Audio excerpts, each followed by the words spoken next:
AI developer అవ్వాలనుకుంటున్నారా? Quality Thought వారి all India scholarship test కి రిజిస్టర్ చేసుకోండి. ఎన్ని రోజుల పరిచయం ఇద్దరిది? 2022 నుంచి. అంతకుముందు 2-3 years ఏనా? టెక్కల్లో ఉన్న అమ్మాయి మాకు తెలుసు. అంటే పరిచయం ఫ్యామిలీ ఫ్రెండ్స్ కదా. మా మాయ గారు లాయర్ కదా. శ్రీనివాస్ గారు నామినేషన్ వేయాలంటే మా ఇంటి నుంచే వెళ్ళేది నామినేషన్ పేపర్ లాయర్. ఇంట్లోనే nomination prepare. So family friends మామూలుగా పరిచయాలు ఉన్నాయి. అంతేగాని దగ్గరగా పరిచయం అంటే 2022 నుంచి దగ్గరగా ట్రావెల్ అయ్యేది. సో ఎన్ని రోజులకి డైవోర్స్? అంటే తెలియదు అనుకోండి, అది కోర్టు కదా, ఇంకేం తెలియదు. డైవోర్స్ తర్వాత మ్యారేజ్ చేసుకుంటారా? ఎట్లా చేసుకుంటాం. సీక్రెట్ గా చేసుకుంటారా లేకపోతే పబ్లిక్ తెలిసేలా చేసుకుంటారా? మరి ఇంతమందికి ఇన్ని చెప్పి అది ఎందుకు చెప్పకూడదు? అది చెప్పాలి అదే కదా. కదా. జరిగిన ప్రతి విషయం ప్రజలకు తెలియజేసాం. పాపం ప్రజలే మాకు దేవుళ్ళు కదా. వాళ్ళకే నేను ఎప్పుడు నమ్ముతాను, ప్రజలు నమ్ముకున్నవాడు ఎప్పుడు చెడిపోడు. నేరం చేసిన ప్రజలకు చెప్తే ఆ నేరాన్ని అనుకూలంగా మార్చి మనకి ఆకాశానికి ఎత్తగలరు, అధోపాతాళానికి తొక్కేయగలరు. ప్రజలకు ఆ శక్తి ఉంది. అందుకే మనం ప్రజలకు చెప్పాలి. ప్రజలే దేవుళ్ళని నమ్మి నేను ప్రజలకు వాస్తవాలు తెలియజేశాను. అన్నీ విన్నారు, అర్థం చేసుకున్నారని నేను ఇప్పుడు నమ్ముతున్నాను. కాబట్టి మేము బ్రతకగలుగుతున్నాం. లేకపోతే చాలా ప్రమాదంలో పడి ఉండేవాళ్ళు. ప్రజల సపోర్ట్ వల్లే మనం నిలబడగలుగుతున్నాం. ఎలా చేసుకుంటారు మాధురి గారు? గ్రాండ్ మ్యారేజా లేకపోతే రిజిస్టర్ మ్యారేజ్? మా ఇద్దరికి మానసికంగా ఎప్పుడో పెళ్లి అయిపోయింది. పెళ్లి చేసుకుంటేనే కలిసి ఉంటారంటే ఏ పెళ్లి చేసుకున్న భార్యాభర్తలు కూడా విడిపోరు కదా. ఇన్ని డైవోర్స్లు ఎందుకు ఉంటాయి, ఇన్ని కోర్టులు ఎందుకు ఉంటాయి? హిందూ ధర్మం ప్రకారం పెళ్లి చేసుకున్న తర్వాత అసలు ఈ కోర్టులని డైవోర్స్ అనేది రాకూడదు. సో అవన్నీ లేదు. మా ఇద్దరికైతే మ్యారేజ్ ఎప్పుడో అయిపోయినట్టే. మా ఇద్దరికి పెళ్లి అయిపోయింది. ఇంకా గ్రాండ్ గా అలా ఏం లేదు. అందరూ మమ్మల్ని వైఫ్ అండ్ హస్బెండ్ గానే స్వీకరిస్తున్నారు. మేము వైఫ్ అండ్ హస్బెండ్ గానే ఉన్నాం. లీగల్ గా ఇవన్నీ ఉన్నాయి కాబట్టి ఇంకా మేము పబ్లిక్గా ఇంకా పెళ్లి చేసుకున్నామని చెప్పుకోలేకపోతున్నాం. కానీ లేదంటే వీఆర్ మ్యారీడ్ అంతే. ఇంకా దేనికి మించి ఇంకా ఆన్సర్ ఏమీ లేదు. ఆయన ఏమో చేసుకుంటా అని చెప్తారు, మీరేమో ఆల్రెడీ అయిపోయిందని చెప్తున్నారు. అంతే, లీగల్ గా చెప్తున్నాను నేను. లీగల్ గా అయిందా అవలేదా అది చెప్పండి. అదే అది సస్పెన్స్ లో ఉంచేస్తున్నాను అంతే. ఓకే.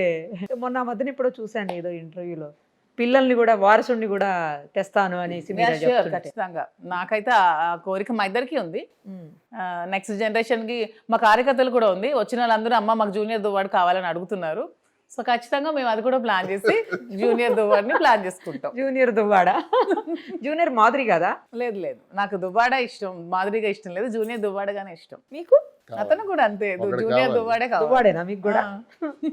ఓకే. సో ఇద్దరు అయితే అసలు ఎలా చెప్పాలో కూడా అర్థం కావట్లేదు. మీరు అన్నట్టు ఇందాక చెప్పారు కదా ఏదో జన్మలో అనుబంధం. నిజంగానే అదే అందరూ నవ్వుకున్నా, కెమెరామ్యాన్ నవ్వుకున్నా అదే నిజం. కెమెరామ్యాన్ నవ్వుకున్నా కూడా అదే నిజం. సో ఇప్పుడు మీరు మరి మీకు క్లాసికల్ డాన్సర్ కదా మీరు, ఇంకా అది స్టాప్ చేసేస్తారా? ఇంకా అటు సైడ్ ఆల్మోస్ట్ 2022లోనే ఆపేస్తాను. ఎప్పుడైతే పాలిటిక్స్ లోకి వచ్చానో ఇంకా టైం లేక స్కూల్ అవి క్లోజ్ చేసేసాను.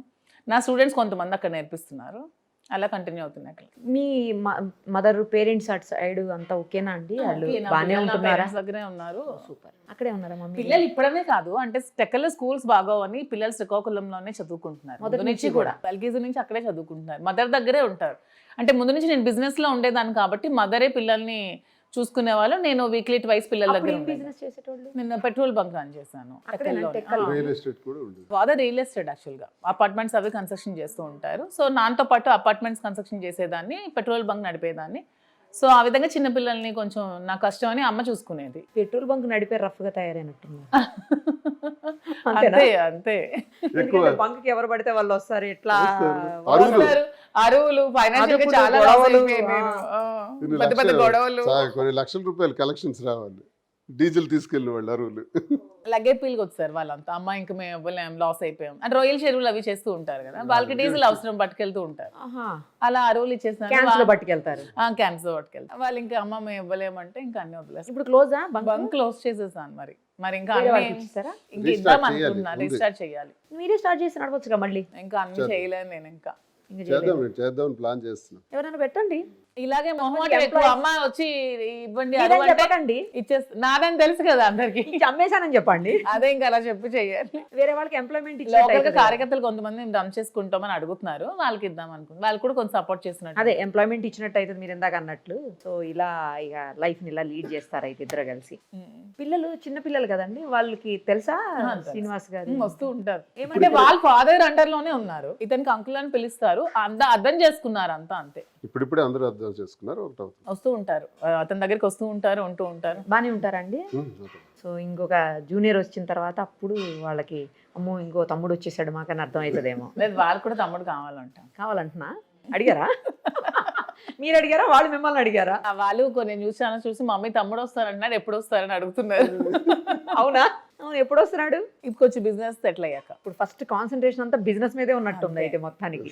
లైఫ్ లో ఫస్ట్ మనీ అనేది కొంచెం ఇంపార్టెంట్ థింగ్, ఎందుకంటే అదే ఇప్పుడు ఆపేశారు కదా అతనికి ఫైనాన్షియల్ సోర్సెస్. సో ఫైనాన్షియల్ గా కొంచెం ఎదిగాక సెటిల్ అయ్యాక అప్పుడు మిగతావి. సుమన్ టీవీలో మీ పర్సనల్ అండ్ బిజినెస్ ప్రమోషన్స్ కోసం కింది నెంబర్కి కాంటాక్ట్ చేయండి.